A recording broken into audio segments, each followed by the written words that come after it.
Moi c'est Nadia, et bienvenue sur mes vécus. Mon parcours à l'université a été bien plus compliqué que vous ne pouvez l'imaginer. J'ai avorté 10 fois, et chaque décision a laissé des traces profondes. Quand je suis entrée à l'université, je pensais que c'était le début d'une nouvelle vie, une liberté sans limite, loin des regards de ma famille et des contraintes de ma petite ville. Tout semblait possible, j'étais pleine d'ambition et de rêves. Mais très vite, cette liberté que j'avais tant désirée est devenue ma plus grande prison.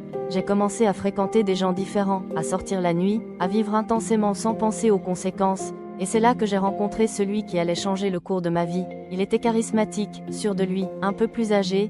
Il m'a séduite avec ses mots doux et son assurance. J'étais naïve, je croyais à ses promesses, à ses rêves de couple parfait. Et quand j'ai découvert que j'étais enceinte pour la première fois, j'étais perdue. Il m'a dit que ce n'était pas le moment, que ça ruinerait nos études, nos projets, notre avenir. Alors j'ai cédé. J'ai choisi la solution la plus rapide, pensant que tout rentrerait dans l'ordre après, mais rien n'est jamais redevenu pareil. Après le premier, tout semblait plus facile à répéter, comme si j'étais devenue insensible. Chaque fois que la même histoire recommençait, je me disais que ce serait la dernière, mais la peur, la honte et le silence me poussaient à recommencer. Je n'en parlais à personne, pas même à mes amis les plus proches. Je me sentais seule, enfermée dans un cercle de fautes et de mensonges. Et pendant que les autres riaient, vivaient leur vie d'étudiantes insouciantes, moi je cachais mes cicatrices derrière un sourire parfait. Personne ne savait que sous mes vêtements d'apparence forte se cachait une âme en morceaux. Une fille qui portait 10 fois le poids du regret et du secret. Les mois passaient et à chaque session, j'avais l'impression que ma vie devenait une répétition des mêmes erreurs.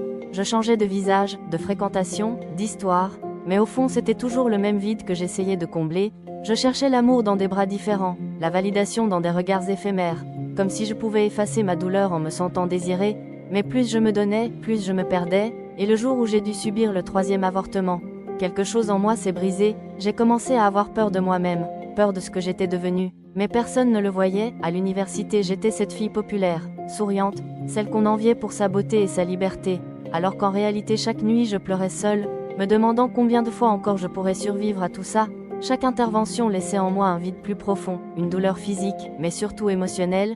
Je me sentais coupable, honteuse, sale, comme si je portais un secret que Dieu lui-même refusait de pardonner. Il m'arrivait de me regarder dans le miroir et de ne plus me reconnaître. J'avais le regard vide, les mains tremblantes, et un cœur fatigué. À force de prétendre que tout allait bien, je me suis enfoncée dans le mensonge. J'ai commencé à m'isoler, à m'éloigner des autres, et même mes études n'avaient plus de sens. Je faisais semblant de vivre. Mais au fond j'étais morte depuis longtemps. Chaque fois que je marchais dans les couloirs de l'université, je croisais des filles innocentes, insouciantes, et je me demandais si elles savaient à quel point la liberté pouvait parfois détruire, à quel point une seule erreur pouvait briser une vie entière. Mais moi je le savais, je le vivais, et je n'avais plus la force d'en sortir. J'étais devenue prisonnière de mes propres choix. Un soir d'hiver, alors que je rentrais d'une soirée étudiante, j'ai senti un vertige violent, mes jambes se sont dérobées sous moi, et je me suis effondrée en pleine rue. Quand je me suis réveillée, j'étais à l'hôpital. Le médecin m'a regardée avec un mélange de pitié et de reproche. Il m'a dit que mon corps était à bout, que mes organes étaient fatigués, et qu'un autre avortement pourrait me tuer. Je l'écoutais sans vraiment entendre, comme si ces mots traversaient mon esprit sans y laisser de traces. Mais au fond, une petite voix murmurait que c'était peut-être la fin de ma fuite, la fin de toutes mes illusions.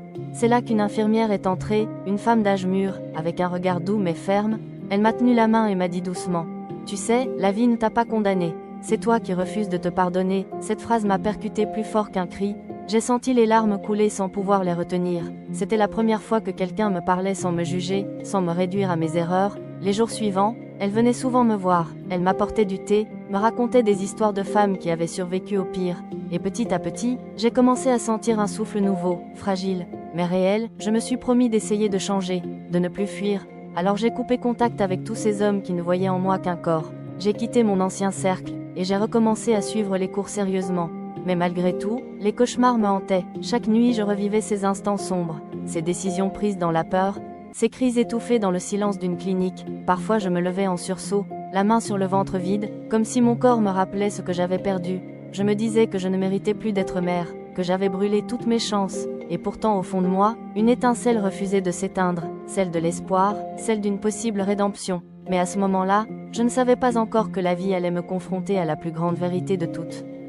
Quelques mois plus tard, alors que je pensais avoir retrouvé un semblant de stabilité, j'ai reçu un courrier inattendu, une lettre manuscrite venue d'une personne dont je n'avais plus de nouvelles depuis des années.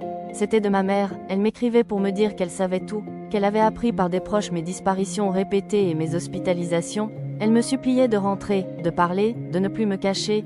Je l'ai relu 100 fois avant de prendre la décision de la voir.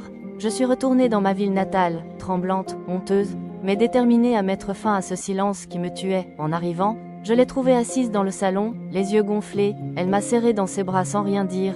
Et là, j'ai tout déballé, mes erreurs, mes peurs, mes regrets, mes avortements, mes illusions de liberté, mes nuits à pleurer. Elle m'a écoutée sans m'interrompre, puis m'a révélé quelque chose que je n'aurais jamais imaginé. Elle aussi avait été une jeune femme perdue, elle aussi avait connu l'ombre des cliniques et le poids du secret. Elle m'a dit « Tu n'es pas ton passé, tu es ce que tu décides de devenir maintenant ». Ces mots m'ont bouleversée, comme si un poids immense tombait enfin de mes épaules. À partir de ce jour, j'ai commencé un vrai travail sur moi. Je suis allée voir une thérapeute, j'ai trouvé un petit groupe de soutien à l'université, j'ai repris mes études sérieusement et peu à peu la culpabilité a laissé place à un étrange mélange de douleur et d'acceptation. J'ai compris que je ne pourrais jamais effacer ces 10 avortements, mais que je pouvais en faire une force, une histoire qui peut servir d'avertissement, une histoire qui peut aider d'autres filles à ne pas tomber dans le même piège. Des années plus tard, j'ai obtenu mon diplôme et je suis devenue conseillère auprès des étudiantes. J'ai choisi d'utiliser ma douleur pour sauver d'autres vies, et un matin, alors que je me regardais dans le miroir, j'ai enfin vu un reflet que je pouvais aimer. Ce jour-là, j'ai su que j'étais en vie, vraiment en vie, et que mon passé n'était plus une condamnation mais une renaissance. Si tu veux connaître d'autres histoires aussi folles et inattendues, rejoins la famille Mes Vécus dès maintenant.